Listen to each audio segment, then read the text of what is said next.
Bonjour, c'est le chapitre 27 et nous voilà embarqués pour un voyage mouvementé vers Rome. Nous lisons les versets 20 à 26. Depuis bien des jours, ni le soleil ni les étoiles ne se montraient, et une tempête d'une violence peu commune continuait à sévir. Désormais, tout espoir d'être sauvés nous était enlevé. Les gens n'avaient plus rien mangé depuis longtemps. Alors Paul, debout au milieu d'eux, a pris la parole. « Mes amis, il fallait m'obéir et ne pas quitter la Crète pour gagner le large. On aurait évité ces dommages et ces pertes. Mais maintenant, je vous exhorte à garder confiance, car aucun de vous n'y laissera la vie, seul le bateau sera perdu. Cette nuit, en effet, s'est présenté à moi un ange du Dieu à qui j'appartiens et à qui je rends un culte. Il m'a dit, « Sois sans crainte, Paul, il faut que tu te présentes devant l'empereur, et voici que, pour toi, Dieu fait grâce à tous ceux qui sont sur le bateau avec toi. Alors, gardez confiance, mes amis, j'ai foi en Dieu, il en sera comme il m'a été dit. Nous devons échouer sur une île. » Le chapitre 27, haut en couleur, nous raconte par le détail le voyage que Paul, prisonnier, fit depuis Césarée jusqu'à Rome par la mer, bien sûr. C'est un récit en nous, ça veut donc dire que Saint Luc est à bord. Il accompagne Paul. Alors, en bon narrateur, Luc s'est aussi soigneusement documenté. Les termes techniques de la navigation abondent, et l'archéologie confirme la précision des descriptions faites. Vraiment, on s'y croirait. Notez d'un point de vue juridique le régime assez libéral de la garde de Paul. Le centurion Julius le laisse vaquer à l'escale et empêchera que les soldats ne tuent les prisonniers au moment du naufrage. Mais ce récit n'est pas seulement pittoresque, il est théologique. Dieu veille sur Paul.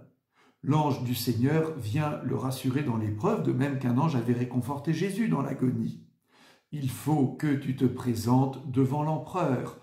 Tel est le plan de Dieu. Rien ne pourra lui faire obstacle. Peut-être avez-vous reçu un jour des brochures de voyagistes qui vous proposent de faire une croisière sur les pas de Saint Paul, avec un paquebot, avec des bons repas, avec un prédicateur, des conférenciers, des visites guidées, mais les voyages de Saint Paul n'ont pas été du tout une croisière. Alors Paul fut un infatigable voyageur pour l'Évangile, dans des conditions souvent très dangereuses. Il les a décrites lui-même dans la deuxième épître aux Corinthiens. Des Juifs, j'ai reçu 5 fois les 39 coups. 3 fois j'ai été flagellé, 1 fois lapidé. 3 fois j'ai fait naufrage. J'ai passé 1 jour et 1 nuit sur l'abîme. Voyage à pied souvent. Danger des fleuves, danger des brigands, danger de mes frères de race, danger des païens, danger dans la ville, danger dans le désert, danger sur mer, danger des faux frères. Fatigue et peine, veille souvent, faim et soif, jeûne souvent, froid et dénuement, sans compter tout le reste, ma préoccupation quotidienne, le souci de toutes les églises. C'est impressionnant comme description par l'apôtre Paul lui-même.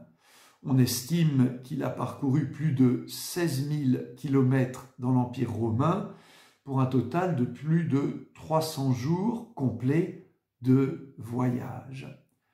Vous le voyez, décidément, Paul n'a pas été un théologien en chambre, derrière son bureau, mais vraiment un aventurier de Dieu, passionné de l'Évangile. Eh bien voilà justement la question du jour. Si je vous dis Saint Paul, à quel mot pensez-vous spontanément que vous associez à Saint Paul? Prions l'Esprit Saint. Dieu notre Père, ton Esprit Saint a conduit l'apôtre Paul sur les routes du monde. qu'il guide aujourd'hui ton Église pour annoncer l'Évangile à tous. Amen. Alors demain, c'est le dernier chapitre, chapitre 28, ça coïncidera avec le dimanche de la Pentecôte, et nous aurons notre dernière rencontre en visioconférence Zoom à 18 h pour un regard d'ensemble sur cette lecture commune des Actes des Apôtres. Alors, à demain pour arriver à Rome avec l'apôtre Paul.